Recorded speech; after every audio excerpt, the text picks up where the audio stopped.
दोस्तों जय हिंद, वंदे मातरम। स्वागत है आपका मेरे इस चैनल में। और आज है 16 मई 2025 और आज हम कवर करने वाले हैं करंट अफेयर्स के टॉप इम्पॉर्टेंट क्वेश्चंस जो कि हर तरह के कॉम्पिटिटिव एग्जाम्स के लिए इम्पॉर्टेंट है। तो चलिए दोस्तों स्टार्ट करते हैं। हमारा फर्स्ट क्वेश्चन है, हाल ही में भारत ने भारत पाकिस्तान युद्ध में प्रतिदिन कितने रुपये खर्च किए? बताइए। चार ऑप्शंस है और इन ऑप्शंस में हमें बताना है कि भारत ने भारत पाकिस्तान युद्ध में कितने रुपये प्रतिदिन खर्च किए। तो भारत ने प्रतिदिन खर्च किए 1460 करोड़ से 5000 करोड़ रुपये। ठीक है, यानी कि ऑप्शन सी सही आंसर है। अगर हम बात करें मानचित्र की तो मानचित्र या मैप में हम देख सकते हैं कि ये हमारा देश भारत है और ये पाकिस्तान है। ठीक है, अब देखते हैं कि भारत के बारे में सामान्य जानकारी देख लेते हैं। भारत की राजधानी है दिल्ली, ये तो सबको पता है। राष्ट्रपति है द्रौपदी मुर्मू, जो कि 25 जुलाई 2022 से अभी तक वर्तमान में है। भारत के प्रधानमंत्री जिनका कार्यकाल स्टार्ट हुआ है 26 मई 2014 से वर्तमान तक, ये तीसरा टर्म है। राज्य और केंद्र शासित प्रदेश की बात करें तो भारत में वर्तमान में 28 राज्य और 8 केंद्र शासित प्रदेश है। जनसंख्या की यदि हम बात करें तो लगभग 1.4 अरब है, यानी कि 140 करोड़ के आसपास है, अनुमानित है ना। और आधिकारिक यदि भाषाओं की बात करें तो मुख्य रूप से यहाँ पे हिंदी और अंग्रेजी भाषा ज़्यादातर चलती है। साउथ इंडिया में तेलुगु, कन्नड़, है ना, तमिल, ये भाषाएं चलती हैं, बट ज़्यादातर आप देखेंगे तो भारत में हिंदी और इंग्लिश ये आधिकारिक भाषाएं हैं। अर्थव्यवस्था की दृष्टि से देखें तो भारत कृषि प्रधान देश है, यहाँ पे उद्योग भी है और कुछ कुछ सर्विस वाले फील्ड भी है। भारत एक तरह से संसदीय लोकतंत्र है और इसका जो संविधान है ना वो सबसे लंबा माना जाता है, पूरे विश्व में सबसे लंबा, सबसे ज़्यादा विस्तृत। और कब लागू हुआ है? 26 जनवरी 1950 को। कुछ सामान्य जानकारी देख लेते हैं पाकिस्तान की। पाकिस्तान की राजधानी है इस्लामाबाद और अभी जो वर्तमान राष्ट्रपति है, प्रेसिडेंट है, वो है आसिफ अली जरदारी, जिनका कार्यकाल कहाँ कब से स्टार्ट हुआ है? 9 सितंबर 2018 से अभी तक, प्रेजेंट तक। और प्रेजेंट जो प्राइम मिनिस्टर है, प्रधानमंत्री है, वो है शहबाज शरीफ। और राज्य और प्रांत की बात करें तो इसमें जो है चार प्रांत है, पंजाब, सिंध, बलूचिस्तान और खैर पख्तूनख्वा, और कई केंद्र शासित प्रदेश है। और अभी वर्तमान में हम बात करें तो बलूचिस्तान एक स्वतंत्र राष्ट्र घोषित हो गया है। ठीक है, जनसंख्या की बात करें तो लगभग 23 से लेकर के 25 करोड़ के आसपास है, यानी यूपी की जनसंख्या जितनी है लगभग, और ये अनुमानित है। ठीक है, आधिकारिक जो भाषा है वो है उर्दू और कुछ कुछ भाषा यदि हिंदी हिंदी भी चलती है। अर्थव्यवस्था की दृष्टि से देखो तो एक कंगाल देश है, कृषि पे ये जो है डिपेंड है, कुछ कुछ उद्योग है और कुछ सर्विस फील्ड है। पाकिस्तान एक संघीय संसदीय गणराज्य है और इसका संविधान 23 मार्च 1956 को लागू हुआ। तो ये रही सामान्य जानकारी भारत और पाकिस्तान की। अब देखते हैं नेक्स्ट क्वेश्चन।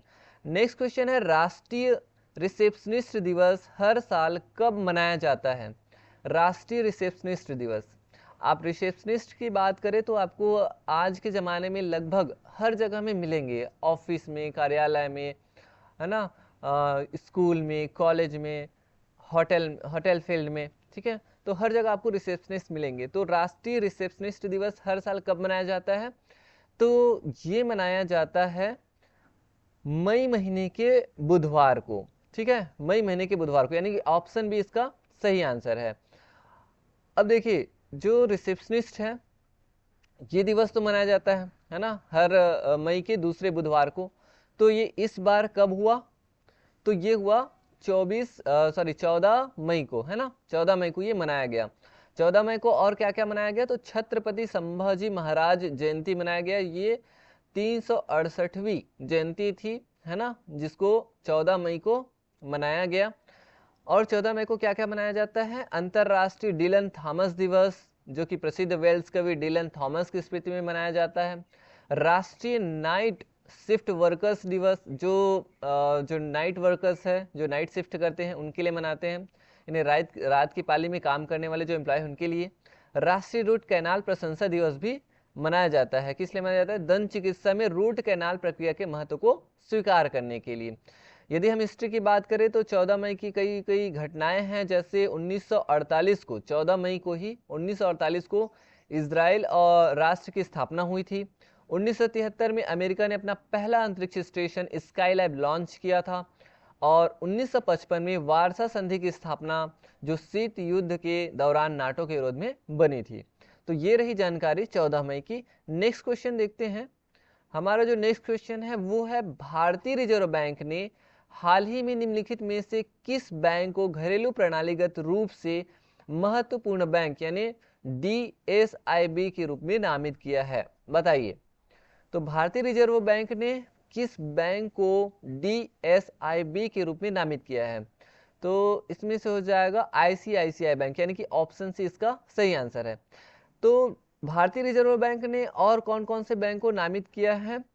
तो उन्होंने किया है तीन, और मतलब 3 बैंक को, टोटल 3 बैंक को, भारतीय state bank, SBI, HDFC bank और ICICI बैंक को, जिसको DSIB यानी कि डोमेस्टिक सिस्टमेटिकली इम्पॉर्टेंट बैंक्स भी कहते हैं।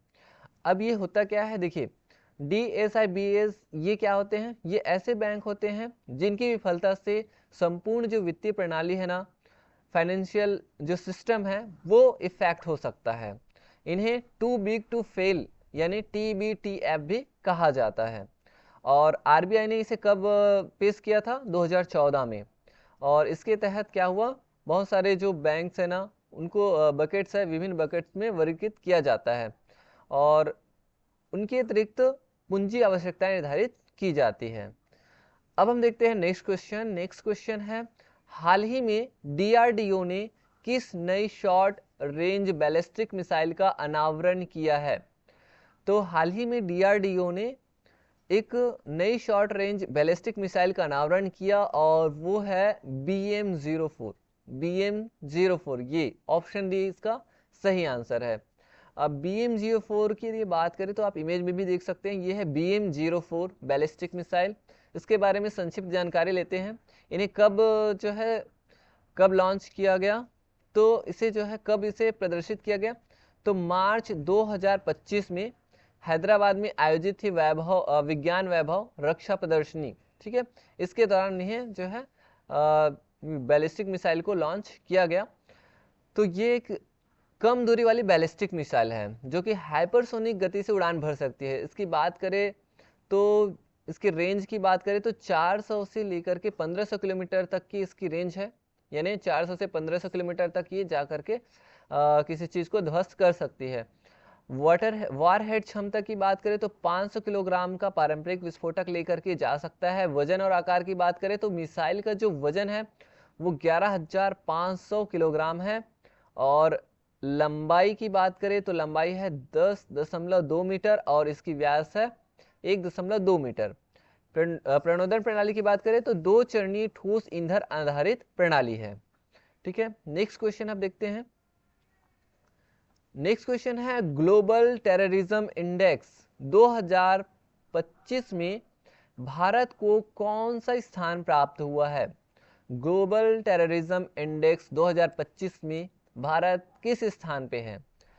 तो 4 ऑप्शंस है, इसमें से हो जाएगा आपका 14वां स्थान, यानी भारत को 14वां स्थान प्राप्त है ग्लोबल टेररिज्म इंडेक्स 2025 में, यानी जिसे हम बोलते हैं वैश्विक आतंकवाद सूचकांक यानी GTI। यह एक तरह का वार्षिक अध्ययन है जो दुनिया भर में जो आतंकवाद कहाँ पे ज़्यादा है, कहाँ पे आतंकवाद बहुत ज़्यादा है, इन चीज़ों का जो है विश्लेषण करते हैं।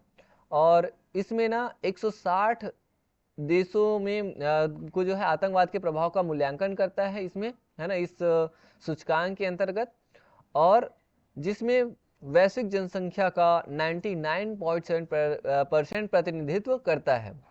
अब ये जो GTI है इसमें 14वें नंबर पर तो भारत है, इसके अलावा फर्स्ट नंबर पे कौन है?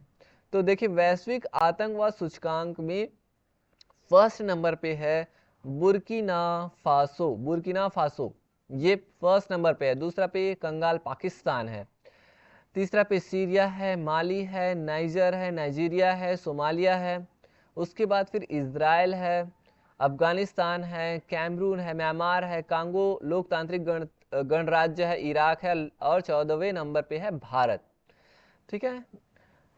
नेक्स्ट क्वेश्चन देखते हैं, राष्ट्रीय खाद्य तेल मिशन ऑयल पॉम यानी NMEO-OP के तहत 2025-26 तक कच्चे पाम तेल का उत्पादन लक्ष्य क्या है? तो देखिए, राष्ट्रीय खाद्य तेल मिशन ऑयल पॉम के तहत 2025-26 तक कच्चे पाम तेल का उत्पादन का जो लक्ष्य है भारत सरकार का, वो है 11.20 लाख टन यानी 11.20 लाख टन। ओके, देखिए, और इसका जो लक्ष्य है आगे क्या है, किस तरह से है, उसको भी देख लेते हैं। National mission on edible oil, it means oil पॉम, इसका जो भारत सरकार का जो लक्ष्य है इसके तहत वो है 11.20 लाख टन। इसके बारे में हमने देखा, इससे पहले 2019-20 में ये कितना था, 0.27 लाख टन था।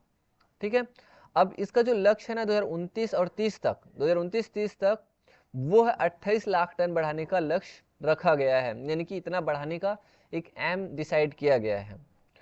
तो इस तरह से दोस्तों आज हमने कुछ टॉप इम्पॉर्टेंट करंट अफेयर्स के क्वेश्चंस कवर कर लिए हैं। आई होप कि आपको अच्छे से समझ में आया होगा। मिलेंगे नेक्स्ट वीडियो में, तब तक के लिए आप पढ़ाई करते रहिए एंड थैंक यू।